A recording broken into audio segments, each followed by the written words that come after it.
Picture a child sitting at the dinner table. No yelling, no violence, just silence. Their story gets interrupted. Their excitement goes unnoticed. Their sadness receives a dismissive, "You're fine." This is emotional neglect. It doesn't look like abuse. There were no screams, no bruises, just absence. And absence silently reshapes the brain in ways that follow you into every relationship, every decision, every quiet moment when you wonder why connection feels so hard. Here's what most people miss. Emotional neglect isn't stored as a traumatic memory you can point to. It's not about what happened to you. It's about what didn't happen. And that creates something far more insidious, not trauma in memory, but trauma in wiring. Your brain learned to function in an environment where emotional needs went unanswered. So it adapted. It created patterns to keep you safe in a world where safety meant not needing anything from anyone. These patterns worked then, but now they quietly sabotage the life you're trying to build. Let me show you exactly how you stop expecting support, even when you need it. You learned early that asking changes nothing. Maybe your parents were physically present but emotionally unavailable. Maybe they were overwhelmed, depressed, or just incapable of attunement. Either way, the lesson sank in deep. Your needs are your problem.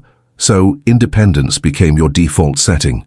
Not a choice, a survival mechanism. You became the person who figures it out alone, the one who doesn't call when they're struggling, the one who says, "I'm fine," even when they're drowning. As an adult, this looks like strength, but it feels like isolation. Help becomes uncomfortable. Support feels intrusive. You've trained yourself so well to survive without emotional feedback that receiving it triggers suspicion instead of relief. You're not being noble. You're being loyal to a childhood that taught you self-reliance was the only option. You downplay your own needs automatically. In a neglectful home, big emotions were inconvenient, so your emotions learned to stay small. You minimized pain so it wouldn't be a burden. You muted joy so it wouldn't be dismissed. You learned to want less, feel less, ask for less. Now it happens without conscious thought. Someone asks how you're doing, and you reflexively say good, even when you're falling apart. You achieve something significant and shrug it off. You experience pain and immediately rationalize why it's not that bad. This creates a life that looks stable on the outside, but feels empty on the inside. Because when you spend decades training yourself to minimize everything, you lose access to the full spectrum of human experience. You don't just suppress the bad, you flatten everything into a manageable monotone, and the cruelest part, you don't even notice you're doing it. It just feels like who you are. You become hyper-aware of others, moods. In an emotionally unpredictable environment, survival means reading the room constantly. You learn to track your parents into emotional states because your safety depended on it. Were they irritable, withdrawn, slightly off? You had to know so you could adjust accordingly.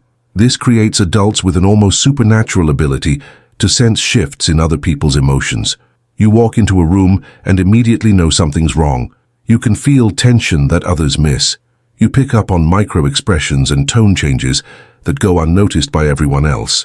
But here's the cost. Other people's emotions become more important than your own. You spend so much energy managing everyone else's feelings that yours get buried.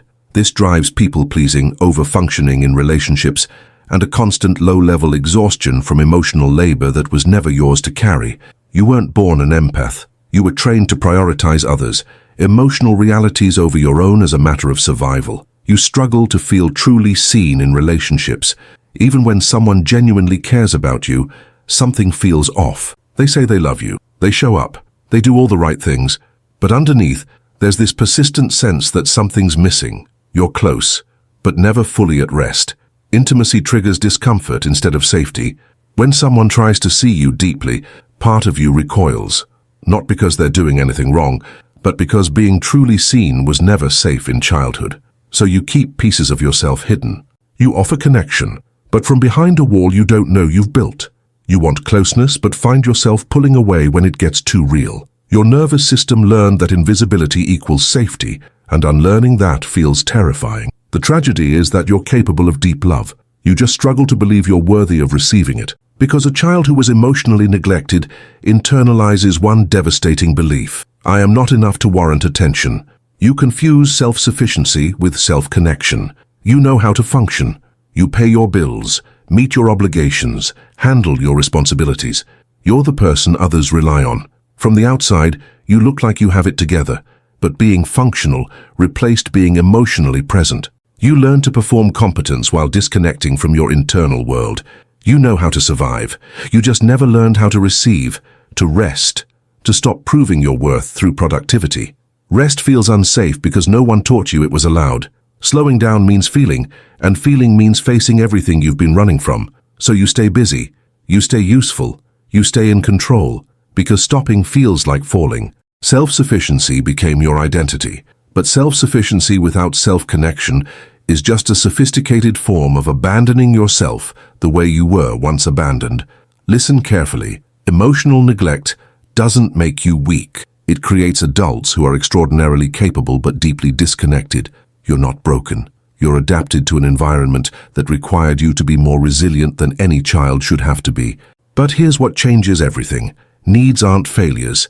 Needing support doesn't make you needy. Wanting connection doesn't make you weak. Asking for help doesn't erase your strength. Healing begins when you learn that the isolation you've mastered isn't serving you anymore. That the walls you built to survive childhood are now keeping out the very things you need to thrive. You don't have to do life alone anymore. You don't have to prove your worth through endless independence. You're allowed to take up space, to feel deeply, to want things, to rest without guilt. The patterns you formed made perfect sense. They kept you safe, but safety as a child and fulfillment as an adult require different strategies. So here's my question for you. Did you grow up feeling invisible, or just fine enough to be ignored? Drop your answer in the comments. Sometimes naming what happened is the first step toward healing it.